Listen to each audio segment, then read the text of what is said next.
What does it take to stay human when freedom is stripped away? Cinema has spent decades trying to answer that question.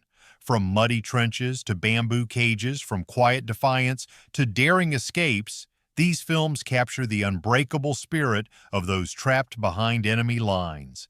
Some stories inspire, some disturb, and others make you question who the real captors were. Stay with me as we count down the 15 greatest prisoner of war films ever made, and trust me, number one isn't just legendary, it's unforgettable. King Rat, 1965. Some war movies celebrate courage. King Rat exposes survival. Set in a Japanese prison camp in Singapore, this film flips the traditional hero story on its head.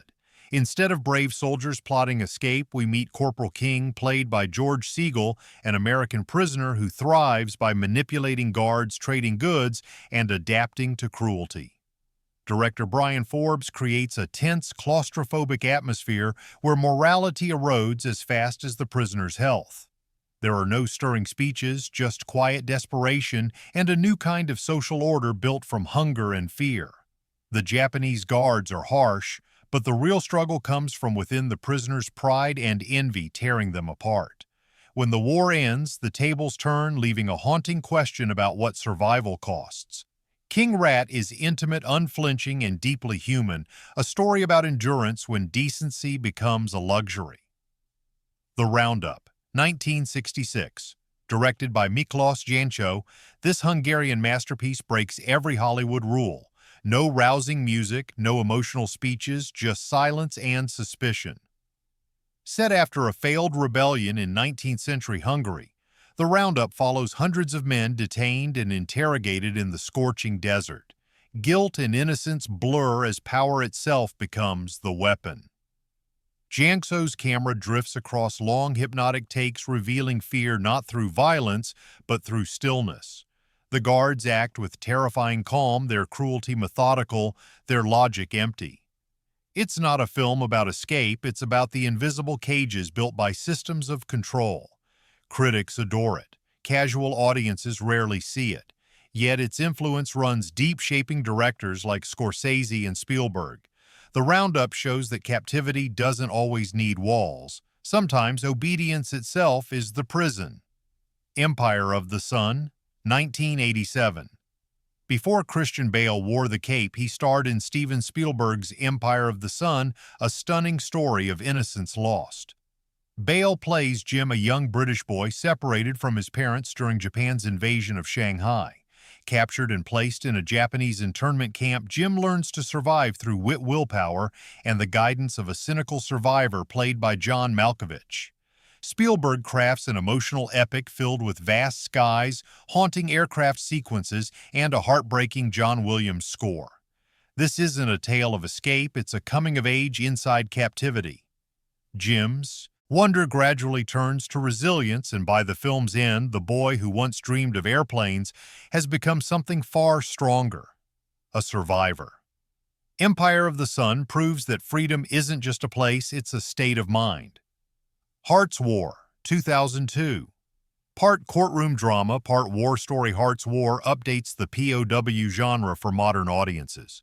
Colin Farrell plays Lieutenant Hart, an American officer accused of betrayal inside a German prison camp during World War II. When a black pilot is falsely accused of murder, Hart becomes his reluctant defender, testing his own courage and sense of justice. Bruce Willis co-stars as a hardened colonel holding the camp together with quiet authority. The film's muted tones and snow-covered landscapes mirror the chill of confinement and moral doubt. Director Gregory Hoblit balances suspense with integrity, showing that sometimes bravery isn't about escape, it's about standing for what's right when the world has forgotten the word fair. Hart's War trades explosions for ethics, proving that conscience can be the toughest battlefield of all. Unbroken, 2014. Angelina Jolie's Unbroken tells the extraordinary true story of Olympian Louis Zamperini, a man built from pure resilience. After his bomber crashes in the Pacific, he drifts at sea for weeks before capture by Japanese forces. What follows is a relentless test of will. Jack O'Connell's performance radiates endurance. Every bruise, every glare feels earned. Jolie's direction captures both beauty and brutality, the endless ocean, the blinding sunlight, the quiet defiance in Zamperini's eyes. This isn't about victory in battle, it's about refusing to surrender your spirit. When Louis stands tall, beaten but unbowed, it becomes clear why the film is titled Unbroken. It's a story not of escape, but of survival and proof that some cages can't contain the human will. The Deer Hunter, 1978. Before it became a cultural lightning bolt, The Deer Hunter was simply a story about three friends from a small steel town in Pennsylvania. Then came Vietnam and everything changed. Directed by Michael Cimino, the film begins like a love letter to blue-collar America beer weddings laughter. But halfway through the tone shifts with a gut punch. The same men we laughed with are now prisoners in a war zone. Bound, terrified, and forced to play a deadly game of willpower, they discover what captivity really means. Robert De Niro, Christopher Walken, and John Savage don't just act, they unravel. Their performances feel raw and haunted, and it's no wonder the film swept the Oscars. Cimino doesn't rely on spectacle. He lingers on faces, silence, and fear. There are no heroes here, only survivors, each broken in a different way. What makes The Deer Hunter extraordinary is how it redefines the prisoner of war experience. It's not about physical chains, it's about what happens when the mind becomes a cage. The movie's infamous scenes aren't there for shock value. They're about the unbearable choices people make under pressure. And when the men return home, freedom doesn't feel like freedom anymore. The real battle begins after the rescue when ghosts follow them into every quiet moment. The Deer Hunter is as American as it gets, ambitious, emotional, flawed, and unforgettable. It's less about war and more about what war steals from ordinary lives. Merry Christmas, Mr. Lawrence, 1983. This is the POW film that feels like poetry written in sand. Starring David Bowie and Tom Conti, Merry Christmas. Mr. Lawrence dives deep into the emotional trenches of a Japanese prison camp during World War II. Unlike most Western war dramas, this one doesn't focus on escape, it focuses on understanding. The story centers on British officer Jack Celliers, Bowie, and Japanese Commandant Yonoi, played by musician Ryuichi Sakamoto, whose strange relationship challenges both honor and obedience. Between them stands Colonel Lawrence, the bridge between two clashing cultures. Director Nagisa Oshima transforms the camp into a psychological battlefield. Discipline versus compassion. Duty versus humanity. Every glance feels like a duel. The film's haunting score, also composed by Sakamoto, wraps it all in an eerie beauty, turning moments of cruelty into scenes of almost unbearable grace. What makes Mr. Lawrence stand apart is its refusal to pick sides. There are no pure villains here, only flawed humans trapped inside systems of pride. It's as much about forgiveness as it is about endurance. Bowie's quiet intensity carries the story like a flame, burning low but steady. By the time the film ends, it doesn't give closure, it leaves you with reflection. Merry Christmas. Mr. Lawrence isn't loud, but it stays with you long after the credits fade. It's a war story that whispers, and somehow that whisper cuts the deepest. Von Ryan's Express, 1965. If The Great Escape is the cool older brother of POW movies, Von Ryan's Express is its rebellious cousin that can't sit still. Frank Sinatra stars as Colonel Joseph Ryan, an American pilot who finds himself leading a band of Allied prisoners on a daring escape across Italy aboard a stolen train. This isn't a quiet psychological drama, it's pure adrenaline with a heartbeat. Directed by Mark Robson, the film is part escape thriller, part war adventure, and completely entertaining. Sinatra gives one of his finest performances, charming, stubborn, and human. He's not a perfect hero. He argues doubts and makes mistakes, which makes his leadership all the more believable. The cinematography is outstanding. Italian landscapes, tunnels, rail lines, and the constant sense that freedom is just one bridge away. The tension never lets up, and even though it's packed with action, it still has moments of moral depth. Who deserves to lead? Who deserves to live? Those questions hang over every decision. And that ending, Without spoiling, it hits like a train itself. No music, no applause, just silence and consequence. It's the kind of finale that leaves you staring at the screen, replaying everything that came before. Von Ryan's Express might not have the art house polish of other war films, but it captures the raw pulse of courage under fire. It's proof that sometimes the greatest escapes aren't about tunnels, they're about timing trust and refusing to give up when the odds scream impossible. The Hill, 1965. Not all prisoner stories are about enemies. Some are about what happens when cruelty comes from your own side. Sidney Lumet's The Hill drops us into a British military prison in North Africa, where discipline becomes punishment and punishment becomes madness. Sean Connery gives one of his most blistering performances as a soldier sentenced to climb the hill, a man-made mound of sand that symbolizes endless humiliation. Each day, prisoners are forced to march up and down until they break. But Connery's character refuses to surrender his dignity, sparking a quiet rebellion that grows beneath the surface. Lumet films the desert like a furnace, every grain of sand a reminder of oppression. The black and white cinematography turns heat into texture. You can almost feel it burning through the screen. But what makes The Hill so compelling isn't the physical pain, it's the moral one. Who gets to define justice in a system that's already broken? Unlike most war films that end with freedom, this one ends with truth, bitter, painful truth. There are no medals here, only men stripped of rank and illusions. It's an assault on the idea of authority itself, and Lumet delivers it with precision and fury. The Hill might be set during World War II, but its message is timeless. Real courage sometimes isn't fighting the enemy, it's standing up to the uniform standing next to you.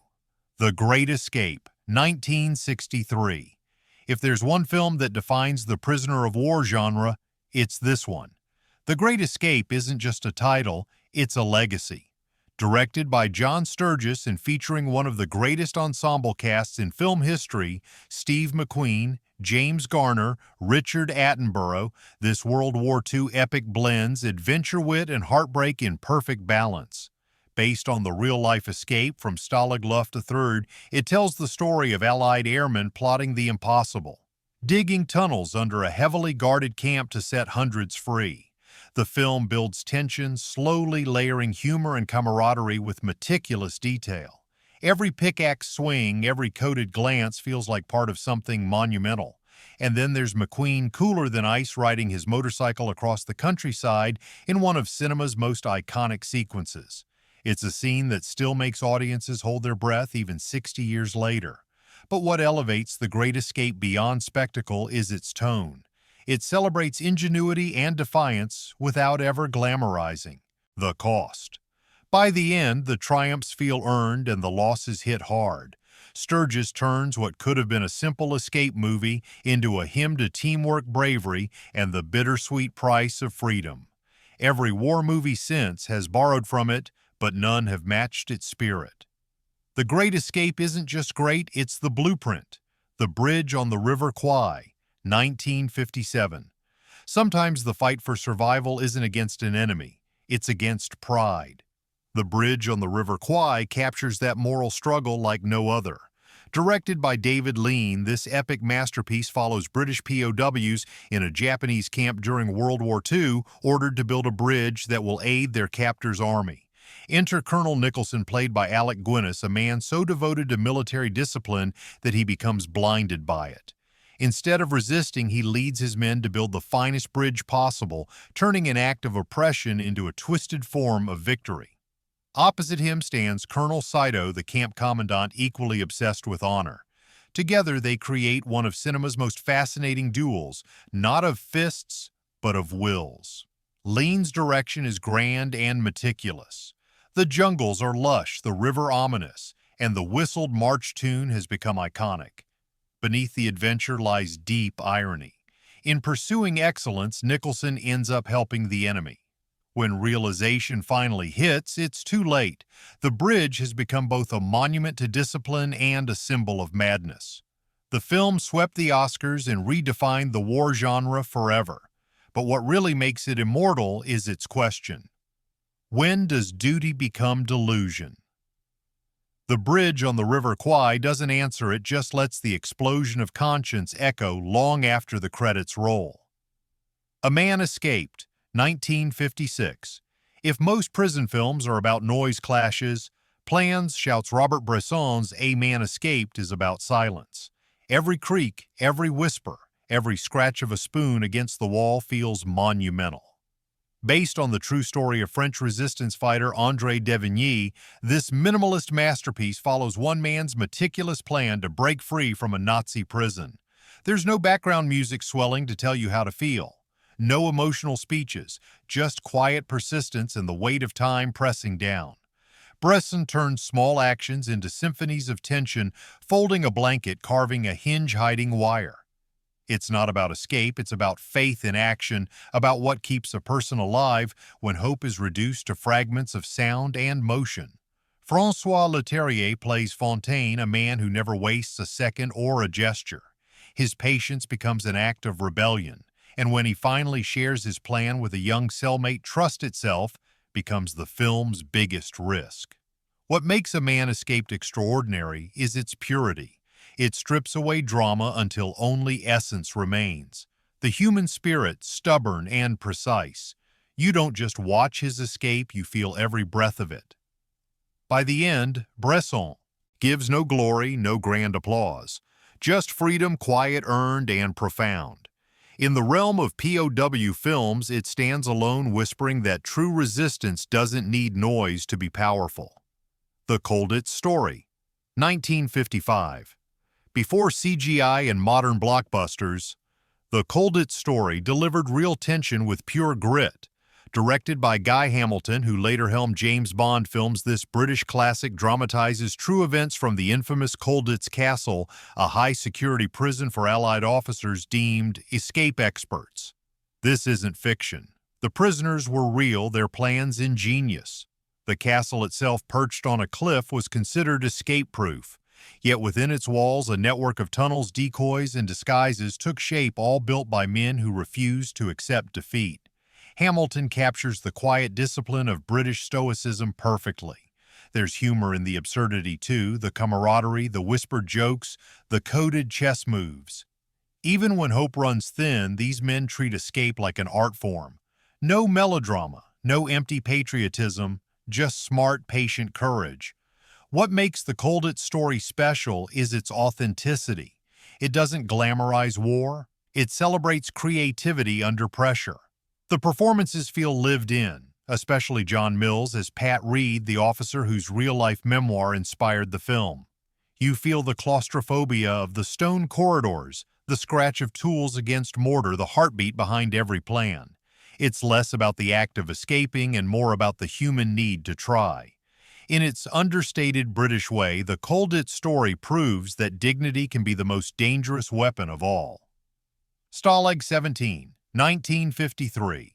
Before there was The Great Escape, there was Stalag 17, the movie that turned the POW camp into a stage for wit, suspicion, and survival. Directed by Billy Wilder, it's a rare mix of drama, dark comedy, and mystery set in a German camp filled with cynical yet strangely lovable airmen. The plot kicks off when two prisoners are killed trying to escape, and suspicion falls on one man, Sefton, played by William Holden, in an Oscar-winning performance.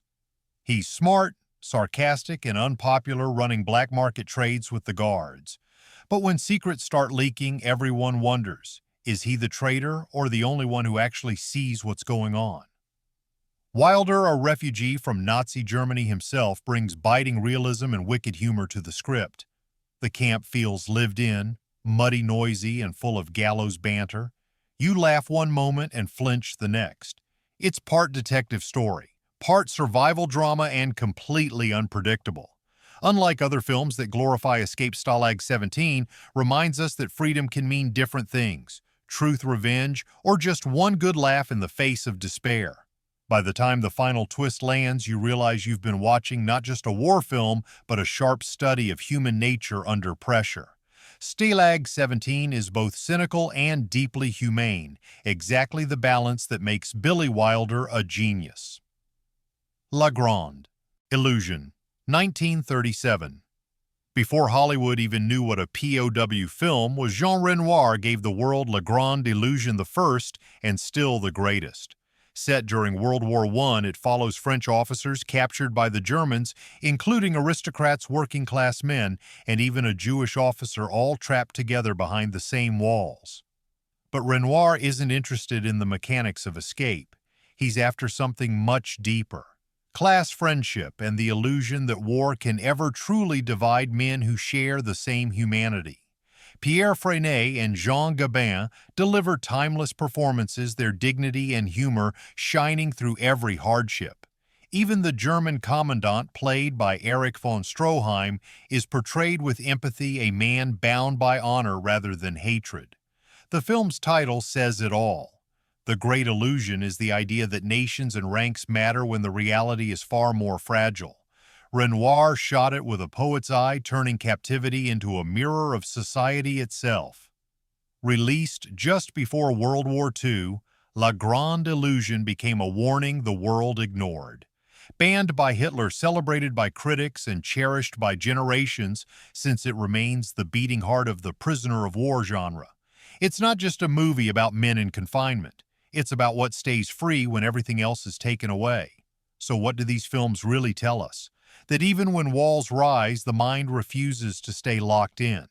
From French trenches to desert prisons, every one of these stories proves the same truth. Courage doesn't always roar. Sometimes it just whispers, "Not yet." Which of these films hit you the hardest? Drop your pick in the comments. Don't forget to subscribe for more cinematic deep dives, and remember, the greatest escapes don't always happen with keys. Sometimes they start with belief.